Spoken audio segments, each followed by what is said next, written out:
Hello, good morning, and welcome to This Date in History, also known as TDH. This show is all about the events that occurred to date in years past, both recognized by actual historians, but mainly things that we find intriguing enough for us to bring to you. The sources of this information come from the smart device application Today in History, What Happened Today in History, Historical Calendar, and the website onthisday.com. It's hot, and actually this is a pretty good fan. It actually produces... That was a pure accidental thing. Wow. Huh. Not this way, but this way. Actually get a little bit of a gust. Huh. The more you know. Anyway, for links to the sources, the music, and anything else potentially interesting, check the underbar of the description below. Anyway, I am Xander, and you are you. Today is Wednesday, also known as Odin's Day, also known as Wednesday, August 3rd, 2022.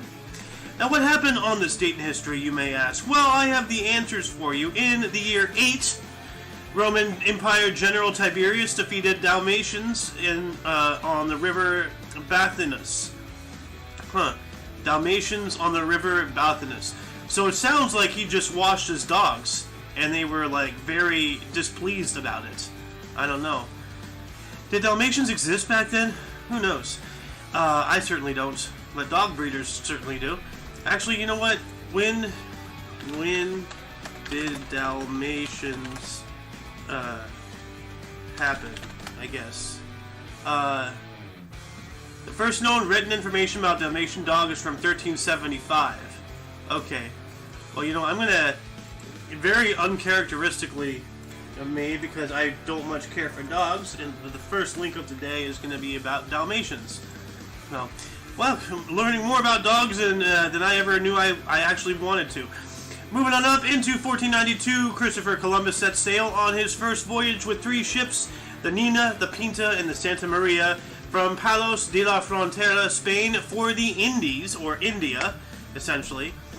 1492, Christopher Columbus sailed the ocean blue. Everybody knows that rhyme. 1798, during the Battle of the Nile, British Admiral Horatio Nelson forces the remnants of the French fleet to surrender, having decimated them 2 days in a row, concluding a decisive victory for the British, who capture or destroy 11 French ships of the line and 2 frigates. Dang. That's big for back then. 11 ships, that's, they had to hand make everything, you know. So that's a big deal. 1804, naturalist Alexander von Humboldt landed at Bordeaux, France, completing his 5-year expedition to Latin America. Huh. Alright. And 25 years later, in 1829, Gioacchino Rossini's last and greatest opera, William Tell, premiered at Salle Les Pelletier in Paris. Huh. Interesting. 1900, Firestone Tire and Rubber Company was founded. Yep.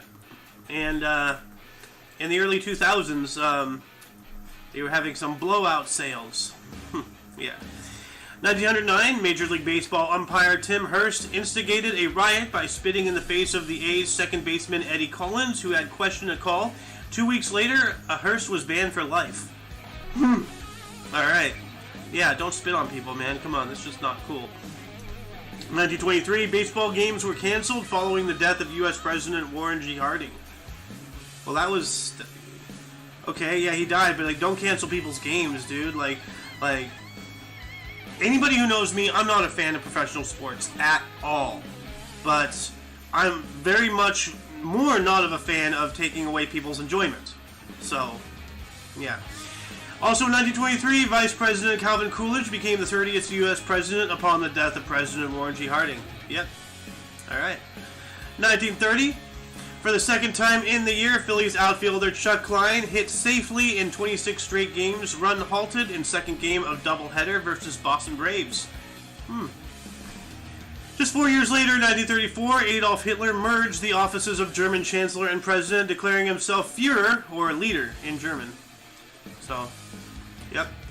1936, U.S. sprinter Jesse Owens won the 100-meter in 10.3 seconds in front of Adolf Hitler in a famous race at the Berlin Olympics, first of 4 gold medals of the Games.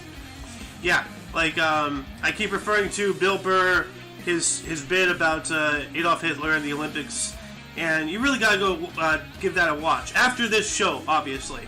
But like, go search for it real quick, get it in the lineup, you know, and then come right back. Anyway, 1939, Jean Genet's Ondine premiered in Paris. 1941, Joe DiMaggio went 0-4 in a Yankees 6-2 loss versus St. Louis Browns, ending his on-base streak of 74 games, the second in Major League Baseball history. 1943, General George S. Patton slapped a U.S. GI in the hospital, accusing him of cowardice. Yeah, you know, that's when all this liberal crap started happening, you know. Some of these people today need a lot more than a good slap to the face, tell you that. You know, we need Patton back to set us right. And MacArthur, we need him too. 1944, Auschwitz-Birkenau concentration camp gassed 4,000 gypsies. Now there's a lot of debate about the gassing thing, because the majority of these camps didn't even have gas chambers, and the ones that did, they're not built to take out 4,000 people at once, you know, or even throughout a day. So, and I just realized that hopefully my mic has been picking up. Yes, it has, but my mic was muted on Discord. So, but thankfully there's nobody here. So, anyway, 1948, the Negro League veteran pitcher Satchel Paige, age 42, debuted in Cleveland after controversial signing. Went on 7 innings in a 5-3 win versus Washington. Yep. 1952, Italian Ferrari driver Alberto Ascari clinched Formula One World Drivers' Championship by winning German Grand Prix at Nuremberg. Ah, that's cool. We have some music history today. 1968, 100,000 attended a 2-day Newport Pop Festival in Costa Mesa, California. Performers included Alice Cooper, Canned Heat, the Chambers Brothers, Country Joe and the Fish, Paul Butterfield Blues Band, Sonny and Cher, Steppenwolf, Tiny Tim, The Animals, Grateful Dead, Jefferson Airplane, Quicksilver, Messenger Service, and The Byrds. Ooh, that is one hell of a lineup. One hell of a lineup. Man, you know, I wish we had stuff like that today, but all we have is like Justin Timberlake, Justin Bieber, the Black Eyed Peas, Kanye West. All garbage. 1971, Paul McCartney announced the formation of his group Wings. Alright. 1 year later, 1972, British Premier Edward Heath proclaimed an emergency crisis due to dock strike. Huh. They were striking at the docks. 1974, guitarist Jeff Baxter quits Steely Dan and joins the Doobie Brothers. Ah, okay. Steely Dan. Who's the real Dirty Dan? 1979, Sam Snead, at the age of 67, 2 months and 7 days, set the record for the oldest player to make the cut in a major PGA championship at Oakland Hills Country Club. So that is the oldest person. I should probably sign my dad up. He'll destroy that record. 1981, 13,000 air traffic controllers of PATCO began their strike. U.S. President Ronald Reagan offered an ultimatum to workers. If they do not report to work within 48 hours, they have forfeited their jobs and will be terminated. How about no, you asshole? You know, like, these people have every right to strike. So, you know, hear them out and don't just, you know, Hitler them. You know, because that's a Nazi move right there. You know, actually, I guess the Nazis would have just terminated them right there on the spot, but whatever. 1986, Willie McCovey, Bobby Dwyer, and Ernie Lombardi were inducted into the Baseball Hall of Fame in Cooperstown, New York. Nice. 1989, future Baseball Hall of Fame left fielder Rickey Henderson set an American League mark of 50 stolen bases in 9 of his first 11 seasons in Major League Baseball. Yep, same face I have. Pretty good, not bad. 1992, Unforgiven, directed by Clint Eastwood and starring Clint Eastwood, Gene Hackman, and Morgan Freeman, premiered in Los Angeles, later to receive the Academy Awards Best Picture of 1993. Huh.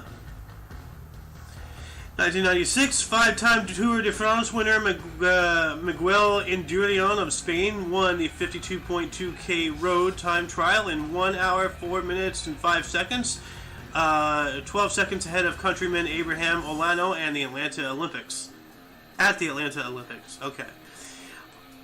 Also in 1996, U.S. Andre Agassi won the men's singles tennis gold medal at the Atlanta Olympics, beating Spaniard Sergi Bruguera 6-2, 6-3, 6-1. In 1998, Irish band Boyzone released their best-selling single, No Matter What, composed by Andrew Lloyd Webber and Jim Steinman. Moving on up into 2001, The Princess Diaries, starring Anne Hathaway in her film debut, was released nationwide. Also in 2001, U.S. President George W. Bush signed into law the Iran and Libya Sanctions Act, or ILSA, Extension Act of 2001. 2003, British Open Women's Golf at the Royal Lytham and St. Anne's Golf Club. Annika Sorenstam of Sweden won by one stroke from Sari Pak, completed career Grand Slam for Sorenstam. Alright. 2004, the pedestal of the 2004, the pedestal of the Statue of Liberty reopened after having been closed since September 11, 2001 attacks. Got the muffin mouth today. 2006, Barry Bonds' 715th Major League Baseball home run ball moved him past Babe Run for second all-time, fetched $220,100 at an auction. Man, that's an expensive ball. 2008, Morgan Freeman was injured in an automobile accident near Ruralville, Mississippi, when his car flipped over several times on the highway. Dang, that's terrifying. God, surprised he didn't get a heart attack. 2012, U.S. super swimmer Michael Phelps won the 100-meter butterfly in London to take his all-time Olympic gold medal tally to a record of 17.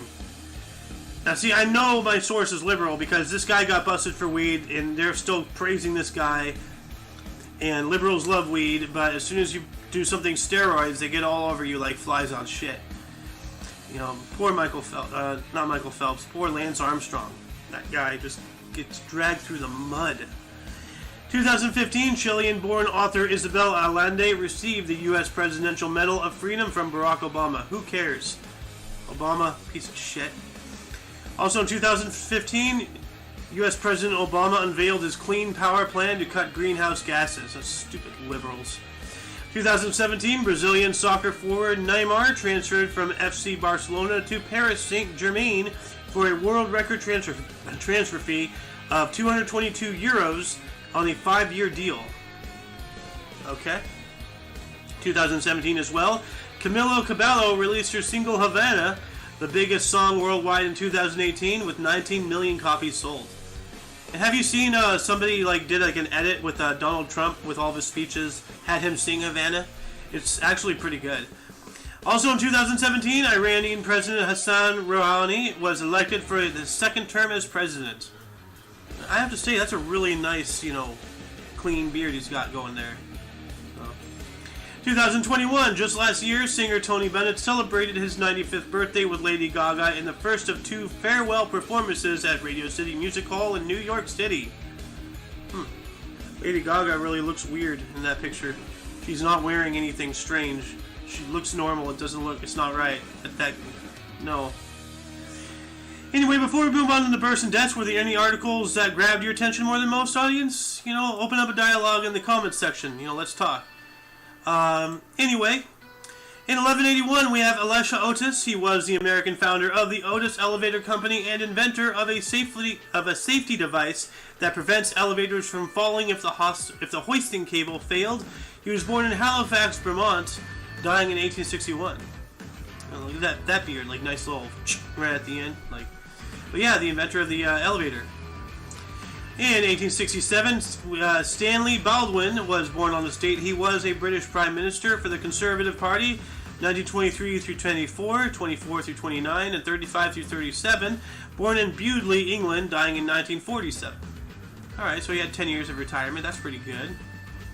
1887, Rupert Brooke was born. She was a British World War I poet.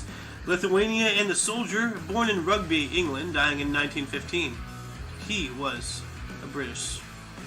1900, John T. Scopes was a U.S. teacher convicted for teaching evolution. Scopes' monkey trial in 1925. Born in Paducah, Kentucky, dying in 1970. Yeah, that's a cool hat. He looks like a cool dude. I'd like to have a talk with him about evolution. Tony Bennett, born in 1926, Benedetto, a U.S. Grammy and Emmy Award-winning pop and jazz singer. I left my heart in San Francisco, stepping out with my baby. And a painter, born in Long Island City, Astoria, New York. Then we have Martin Sheen in 1940. Ramon Estevez, he is a U.S. actor, Badlands, The West Wing, born in Dayton, Ohio. Martha Stewart, of course, in 1941, is a U.S. business magnate and TV personality who founded Martha Stewart Living OMNI,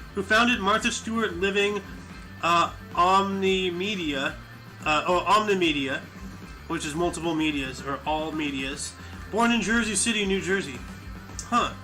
Well, that's weird. Well, that explains things. Marcel Dion, born in 1951, is a Canadian NHL center for the LA Kings and New York Rangers. Born in Drummondville, Quebec, Canada, of course. 1963, we have James Hetfield. He is a U.S. heavy metal rocker from Metallica, born in Downey, California. Cool. Tom Brady was born on this date in 1977. He is a U.S. NFL quarterback, 7-time Super Bowl, 2001, 2003, 04, 14, 17, and 18 for the New England Patriots. TB Buccaneers for 2020, NFL MVP for 2007, 10, 17, and a 14-time Pro Bowl. Born in San Mateo, California. Dang, that's a hell of a rep sheet right there.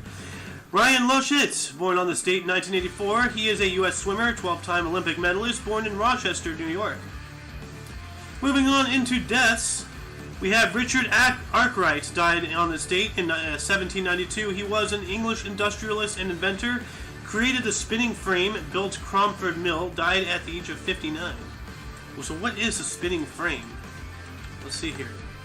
Spinning frame. Okay, what does the spinning frame do? This became known as the water frame, which used water power at... okay, so he used the mill. Okay. So, well, that's interesting. That's a really cool invention. We also lost Joseph Conrad on this date in 1924. He was the Polish-British writer for The Heart of Darkness, died at the age of 66. Then Colette, 1954, actual name is Sidonie Gabriel, a French novelist for Vagabond, died at the age of 81. And Henri Cartier-Bresson, 2004, French photographer, died at 95. 2008, we lost Alexander Solzhenitsyn. He was a Russian writer, died at the age of 89. Look at that Abraham Lincoln scraggly beard. Like, wow. And that concludes the show. Once again, you can check the underbar, the description, for anything that you may like, find interesting. Includes, but not limited to, everything Omni Coalition, Sohan's Twitch, Muffin's YouTube, and all the other things and yada yada. Anyway, we stream every day at 10 in the morning Pacific Time. For all of you and all of us, I am A.O. Xander, and you are you. And until you catch us tomorrow, do not forget to look right and left at every intersection, rate 5 thumbs, and subscribe. Until then, toodles! Let's go, Brandon.